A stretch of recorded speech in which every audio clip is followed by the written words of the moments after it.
meningkatkan sholat. Saya ulang ya, meningkatkan apa? Sholat. Kalau meningkat secara singkatnya berarti bertambah dari yang sekedar fardu, tambah dengan apa? Sunnah. Maka dari sekarang keluarkan semua jenis sholat-sholat sunnah. Keluarkan dari sekarang apa saja, siang dan malamnya. Yang rawatib ada berapa rawatib? Rawatib 12. Ya, rawatib itu yang melekat dengan sholat fardu dan menentukan untuk memperbaiki sholat fardu. Menambah. Jadi kalau kurang khusyuk ditambah dengan sunnahnya disebut rawatib. Bisa sebelum, bisa setelah sholat fardu. Ada 12 dari hadis Nabi sallallahu alaihi wasallam. Man shalla isnatai asyrata raka'atan, siapa yang sholat 12 rakaat fi yaumin wa lailatin, yang mengiringi sholat fardu siang dan malam.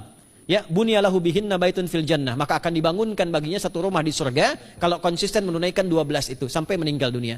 Sahabat yang mendengar itu mengatakan kompak semuanya, sejak mendengar hadis itu kami usahakan istiqomah sampai meninggal tidak meninggalkannya. 12 itu 2 sebelum subuh, cepat. 4 sebelum zuhur, 2 setelah zuhur, 2 setelah maghrib, 2 setelah isya. 2 rakaat sebelum subuh, 4 rakaat sebelum zuhur. Kalau nggak bisa 4 rakaat, karena terbatas waktunya, boleh 2 rakaat, khusus untuk sebelum zuhur. Kalau nggak bisa 4, boleh berapa? 2. Dalilnya hadis Ibnu Umar radhiyallahu taala anhuma. Kata beliau, hafidtu asyra rakaatin, saya hafal 10 rakaat dari Nabi sallallahu alaihi wasallam salat sunnah. Maka menyebutkan sebelum zuhur 2 rakaat.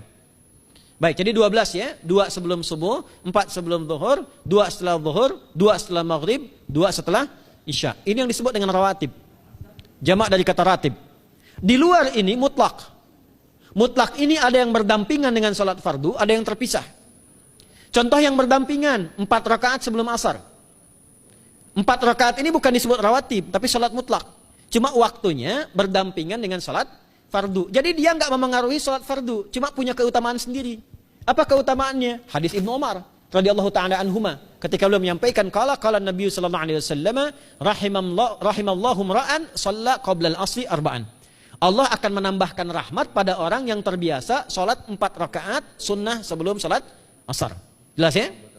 Baik. Kemudian apalagi setelah itu? Salat di antara 2 adzan dan 2 adzan ini, adzan dan iqamah. Ya, di antara adzan dan iqamah. Tahiyatul masjid. Apalagi misalnya salat duha. Duha dibagi 3.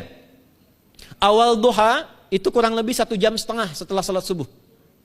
Subuh sekarang misal 4:30, maka jam 6 muncul awal duha. Namanya syuruk. Saya ulang, salat apa namanya? Syuruk itu salat awal duha. Jumlah rakaatnya 2 rakaat.